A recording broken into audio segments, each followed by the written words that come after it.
I guess it's understandable they would have those discussions. It also, Scott, is it? Look, I don't like this, because what's Donald Trump supposed to think? He's sitting down there, he's the president-elect, and now he's got to read in the newspaper tonight that the unelected bureaucracy of the federal government is having meetings at some level about how to thwart or countermand the commander-in-chief. Yep. As much as the mainstream media tried to paint this picture that Donald Trump was crazy to say that there was a such thing as a deep, you-know-what, that there was unelected officials and bureaucrats running Washington, D.C., why the hell are they having these types of meetings? But guess what? CNN is talking about it. So it's real after all, isn't it?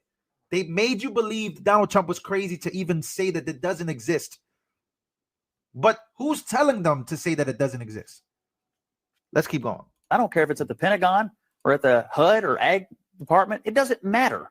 The unelected bureaucracy of this government answers to the civilian and duly elected leadership that we just did. And what if you were in his shoes and you just won the popular vote with a clear mandate, and now you got to read that these unelected bureaucrats are plotting against you?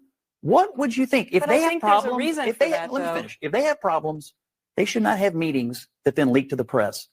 If they have ideas or things, they should call the president's office and say, hey, we'd like to have some discussions for planning purposes. But secret meetings that leak, terrible way to get off to a start with the new administration. Well, I agree.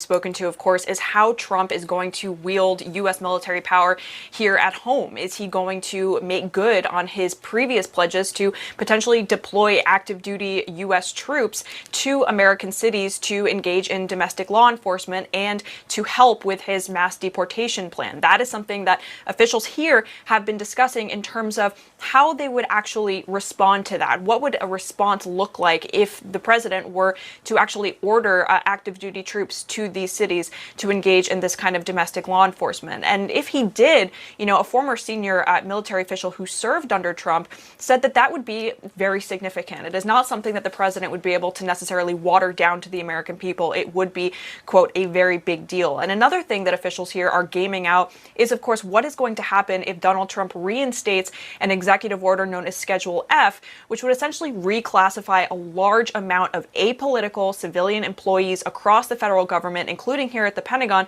and allow them to be more easily fireable. That is something that defense officials here are scrambling to address before he enters office, trying to kind of whittle down the list of people who would be at risk of being moved into that category, because of course they're trying to create, as minimal of a disruption as possible to the day-to-day operations here. But clearly they are concerned. They're having these conversations about whether there would be resignations, for example, if an unlawful order were issued, and importantly, what the chain of command would look like if Trump did issue that kind of order to